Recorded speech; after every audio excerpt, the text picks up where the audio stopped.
বন্ধুরা, বাড়িতে নিরামিষ রান্না হলে মনে হয় কি দিয়ে ভাত খাওয়া যায়। তো আজ আমি যে রেসিপিটা দেখাবো সেই রেসিপিটি একটি এমন নিরামিষ খাবার যেটি কেউ বুঝতেও পারবে না যে এটা নিরামিষ। প্রথমে ফুলকপি আলুগুলো ভেজে নেবো, তারপরে ভেজে নেবো ক্যাপসিকাম। ক্যাপসিকাম ভাজা হয়ে গেলে ওই তেলে দিয়ে দেবো গোটা জিরে। গোটা জিরে দেওয়ার পর ওই তেলেই দেবো টমেটো। টমেটোগুলি নুন দিয়ে ভালো করে ভেজে নিয়ে তারপরে দেবো আদা জিরে বাটা। আদা জিরে বাটাটা আমি শুকনো লঙ্কা দিয়ে বেটে তারপর একটি বাটিতে হলুদ গুলে ঢেলে নেবো। তারপরে মশলাটা ভালো করে কষাতে থাকবো। তার মধ্যে অ্যাড করবো চিনি। চিনিটা ভালো করে কষানো হয়ে গেলে তেল ছেড়ে দিলে মশলার মধ্যে দিয়ে দেবো ক্যাপসিকাম। ক্যাপসিকামগুলো দিয়ে ভালো করে নাড়াচাড়া করে ফুলকপি আলুগুলো ঢেলে দেবো। ফুলকপি আলুগুলো দিয়ে ভালো করে কষিয়ে নিয়ে পরিমাণ মতো জল অ্যাড করব। পরিমাণ মতো জল অ্যাড করে তার মধ্যে দেবো পনির।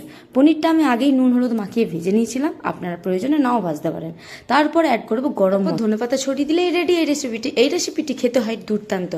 আপনি ধরতেই পারবেন না যে এটি একটি নিরামিষ রেসিপি। আপনারা অনেক রকমের আমিষ মাঞ্চুরিয়ান টেস্ট করেছেন, কিন্তু এরকম নিরামিষ মাঞ্চুরিয়ান কখনো টেস্ট করেছেন? অবশ্যই করে দেখুন। বন্ধুরা, কম মশলায় কম সময়ে এত সুন্দর একটি টেস্টি সুস্বাদু রান্না আপনার মুখে জাস্ট লেগে থাকবে।